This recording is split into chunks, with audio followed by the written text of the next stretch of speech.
Hello, everybody. Today we are talking part three of five of the Secrets of Transit workshop.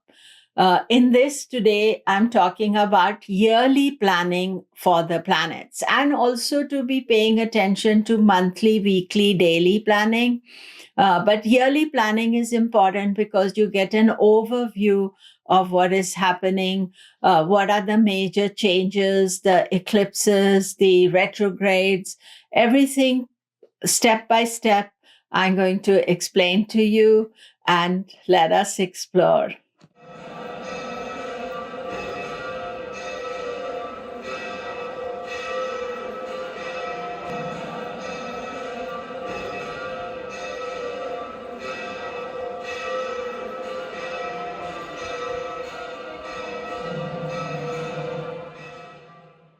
Hello, I'm Komilla Sutton, and we are talking uh, Secrets of the Transit Part 3, where we are focusing on the yearly planning of the planets. Do remember to subscribe, press the bell notification. We are on the, third part of our sections. I made it into sections, so that, uh, we can work at it and have focus. And of course, this is Lord Saturn here. And in 2022, I did a full course, a 36 lesson course on transit. So I'm sharing some of this. It was very good course. And so here we have today, we are talking about the secrets of transits, daily, weekly, monthly, yearly transits. So getting to know what the planet's up to has to be studied and planned every year. First, we should have an overall idea what they are doing. Then we must narrow the time frame to know their monthly, weekly, daily transits. So although long-term knowledge is essential, the daily experience and how we deal with it are most necessary. Therefore, we focus on a daily, closer experience from a bigger picture. There's a lot of work to be done in planning. You see, because I'm a full-time astrologer, so I'm working, and then once a year I do the presentation of the yearly planets. And it's not something I've just started doing. I've been doing it for ages. And normally I'll get up in the morning and I look at the transits of the day. So I'm always on top of the situations, and it has really helped in the long term. So we are going to look at 2025 and maybe a little bit 24, but we'll start with 2025. What is the theme of the year? Usually some months are challenging each year, others are easier to deal with. Uh, it would help if you often went to the following year's analysis, as planets can change in the coming year. It's crucial to know the significance. So the theme of 2025 is that there's a major conjunction in April of 2025, and this is the Saturn Rahu conjunction that takes place once every 11 years. The rarest of the big conjunctions is the Saturn Jupiter conjunction, which takes place once every 20 years. But Saturn Rahu is every 11 years. And here we see 13th of April 2025.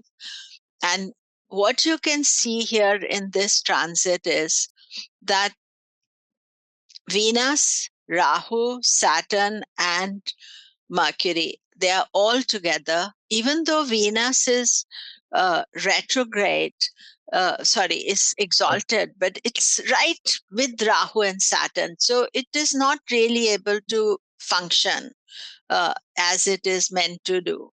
And Jupiter Taurus is not aspecting Pisces. And it's at 1 degree 49, and Venus is 0 degrees. So those of you who know Navamsha, it will be in the same Navamsha as well.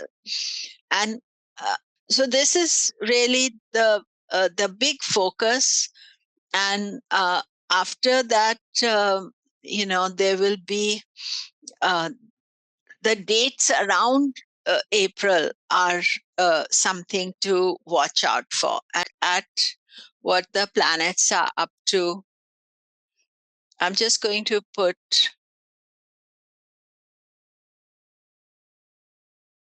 Pisces at the top over here, and 7 days before that.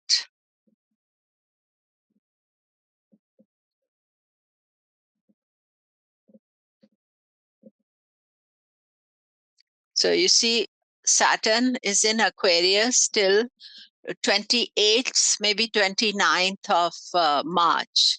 And then if we go 1 day ahead, you see now all these planets are there. Even the sun is there, moon is there.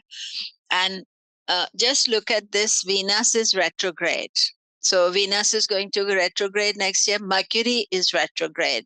And look at how close they are to Rahu. And now Saturn has also joined.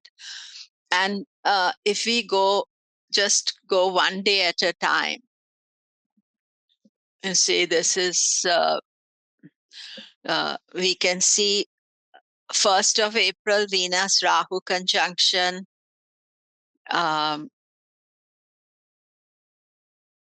There we see 4th of April, Mercury Rahu conjunction.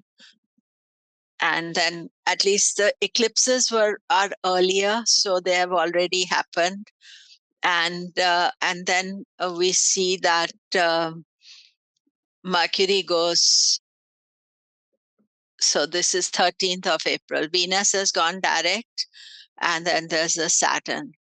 So just showing that kind of beginning of April onwards next year. This is generally stressful for everybody, not just for, you know, like individual. And normally I would not I would not travel. I would not go to any big crowded places during these times, because it's a volatile energy. You may be behaving yourself, but other people can get affected by it. And that is very important to understand. And so what we are looking at now is that this is the chart. So I'm using Sri Jyoti star, and Sri Jyoti star, I'll show you in a minute. It shows um, sign ingress for all the planets for 2025. And if you look at here, Saturn on 29th of March, so the blue Saturn, and then it goes into orange. So 29th, Saturn of March 2025, Saturn is going to change signs into Pisces. So if Pisces is important area for you, Saturn is visiting. We'll do a Saturn thing separately, but that is the big aspect. Then look at Rahu.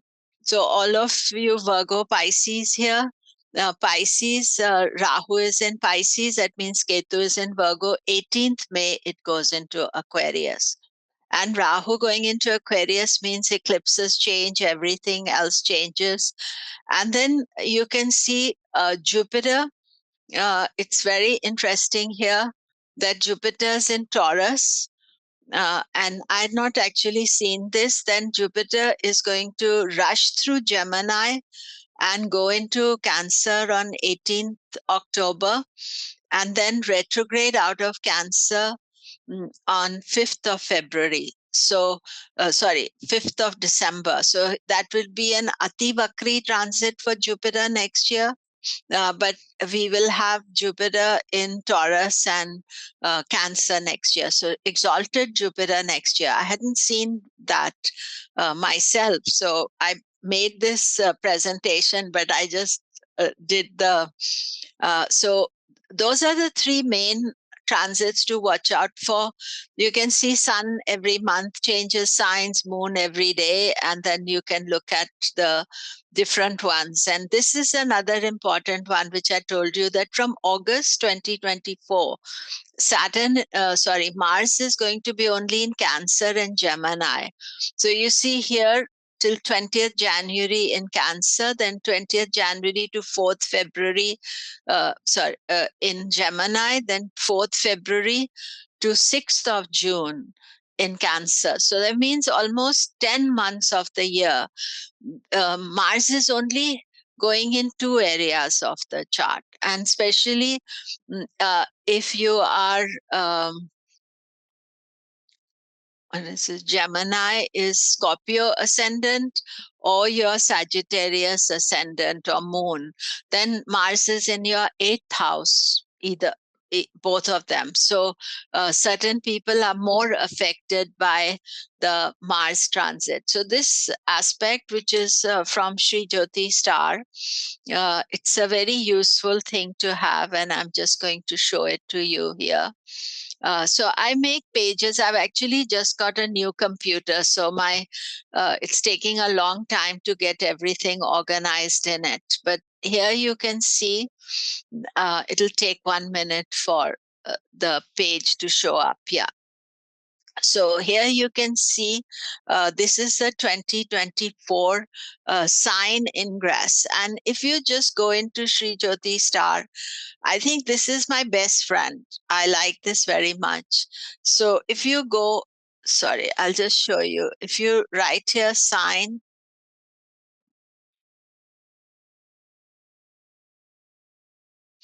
so here it is, Mahurata sign ingress for sign and nakshatras. And once you make the page, then what I do is that I format my pages, and this is 3 by 3, the format. So I get a big screen. If you have a big screen anyway, I have a laptop. But here, this is for 2024. You can see here, Saturn is not changing signs. Rahu is not changing signs in 2024. So 2025, we get the Rahu changing signs. You can work with this is that we go back to 2024 just to show you. You can do it. I have it for the year. You can go and do it for the month. And for the month, this is the month of June 2024. It's telling you 14th June, sun changes signs. This is the daily moon's transit. Mars remains in Aries all month, Mercury. So it's very useful aspect. And then it can also show if you go backwards, I think it shows week. So this week or today. Today won't show anything much. Day. But yeah, moon changes. Gemini to Cancer already changed this morning, but everything else is the same. So this sign ingress is a very useful tool for all of you to have, because it gives you all the information and you don't have to try to scrabble around trying to find what is changing signs, what other things. And because I have a new computer, I haven't, and then it has a 5-year as well.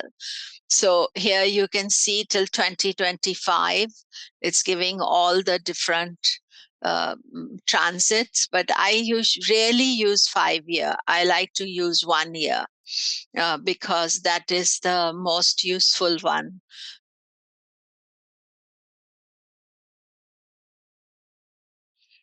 So you see, you get the sign ingress for next year, and then most planning is done for Saturn. And what is his transit? Is he changing signs next year? Saturn does not move signs every year. His sign change is significant as he impacts different areas of the zodiac.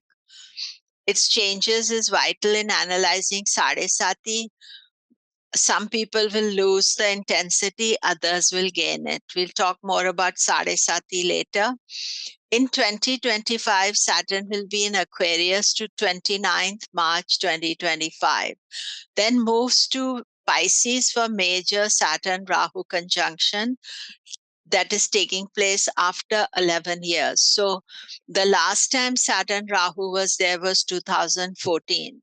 You don't even remember what happened there. Now, the thing here is, especially for Saturn, why April is significant, because since 2020, Saturn has been in Vedic astrology in Capricorn and Aquarius in its own signs, and he's going into Pisces. So, Pisces, it's my ascendant as well, so I'm looking forward to it. And it is, going to be in no longer in its own sign. It was in full dignity in Capricorn and Aquarius. Saturn is always some challenges there. And Jupiter remains in one sign for the year. Therefore, we know he will change sign at some part of the year. So usually his influences on two signs is positive, so we look forward to it. And next year, Jupiter is going to be exalted for a little time. And actually, in 2026, when Jupiter gets exalted, he is going to be with Ketu. So its pure exaltation is in 2025. So that is something to look forward to. Now, however, Jupiter rushes through a sign and can be in three signs in a year. So 2025, we will have Jupiter in three signs: Taurus, Gemini, Cancer. And then in 26, it'll retrograde back to, it'll move back into Cancer again. So 2025, Jupiter's Taurus, Gemini, and Cancer. I forgot and didn't note that in Cancer. Then Rahu Ketu, 2025, there's major conjunction with Saturn in April. So Rahu Ketu are going to be in Pisces, Virgo till May, and then they'll go into Aquarius, Leo. Aquarius is where Rahu is. But Rahu Ketu conjunctions are what we watch for. They are usually near Rahu Ketu eclipses in March, this 2025, and Ketu conjunctions with faster moving planets, Sun, Mercury, Venus, will take place August, September 2025. Now, Rahu will, alternative years, Rahu, Ketu conjoin one year with Mars, Rahu, 1 year with Mars, Ketu. So in 2024, in May, we had Mars, Rahu, and then Mars, Ketu is on 22nd September 2025. Mars, Ketu, always a day to watch out for. You don't want to be in big crowds or things. But each of these conjunctions with Rahu, Ketu, Rahu Ketu will be conjoining your Lagna Lord on the days, so you are watching out for it. Rahu Saturn, Ketu Saturn, Jupiter Rahu, Jupiter Ketu, these are much more rarer. So they are a big event if they are happening in the year. So 2025,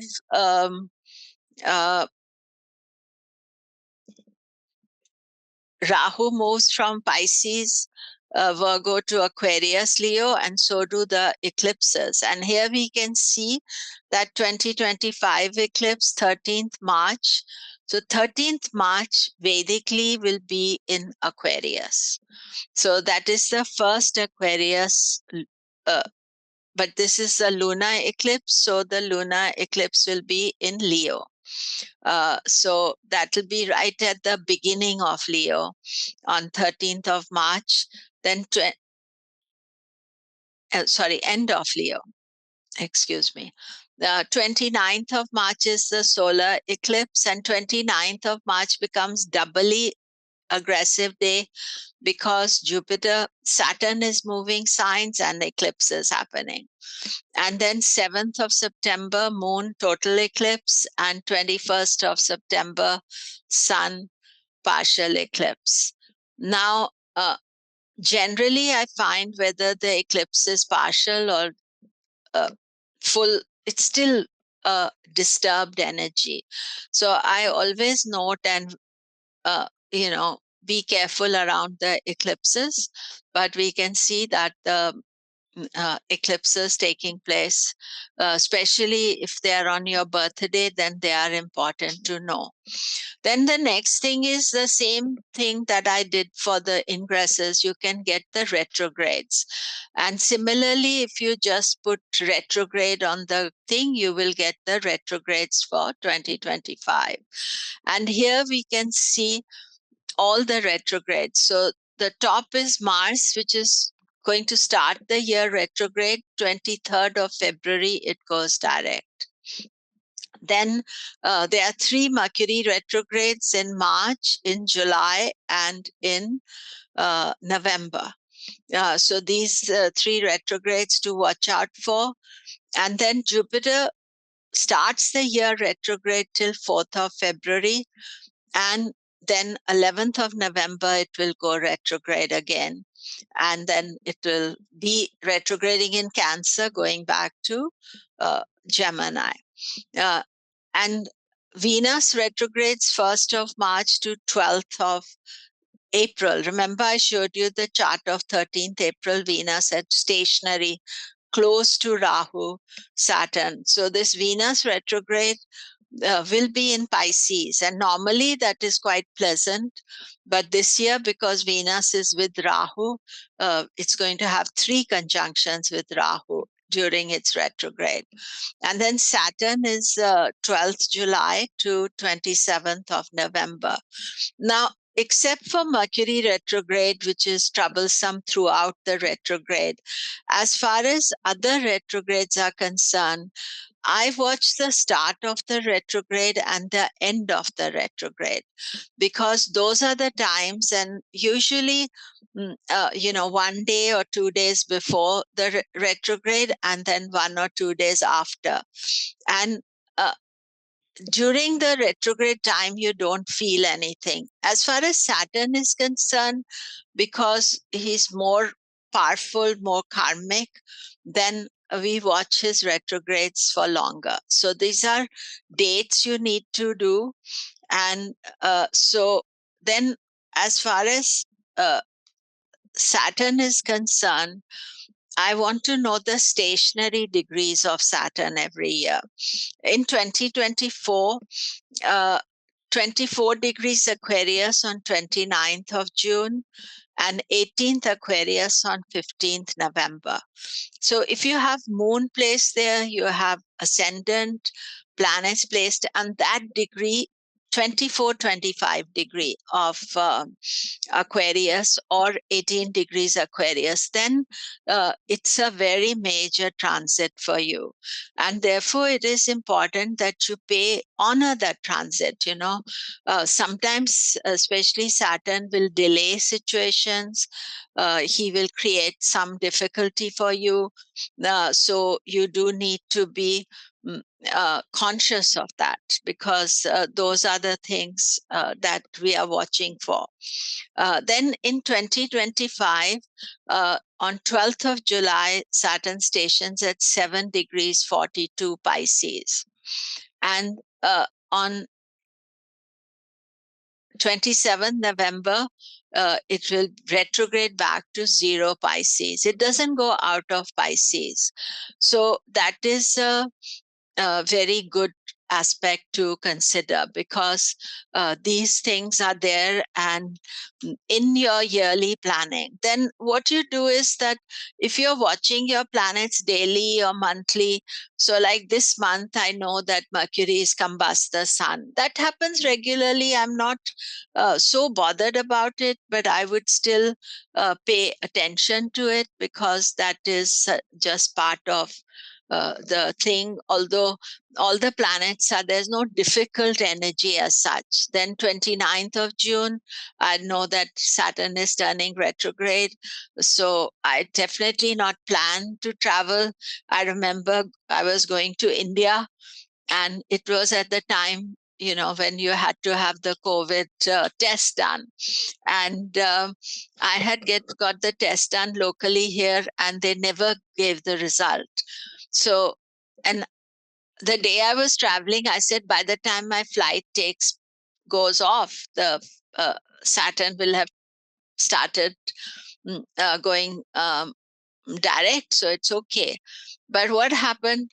I had to go to the airport 5 hours early, or I think 10 hours early. I had to get instant COVID test done. I had to pay like 300 or 400 US dollars for it, then wait for the result, then catch my flight. So that retrograde travel, I don't want to do it again. It was so stressful. Then I was worried when I go to Delhi, what are they going to do? Because I hadn't flown for many years. And, the COVID thing, now nobody's asking for tests or anything. So it's all very different, and we've forgotten that time. So I don't like to travel on the day, even one day before of Saturn goes retrograde, or even Jupiter, or any of these planets. If I'm in mid motion, I'm not worried. But, start off my program, I don't like to do that.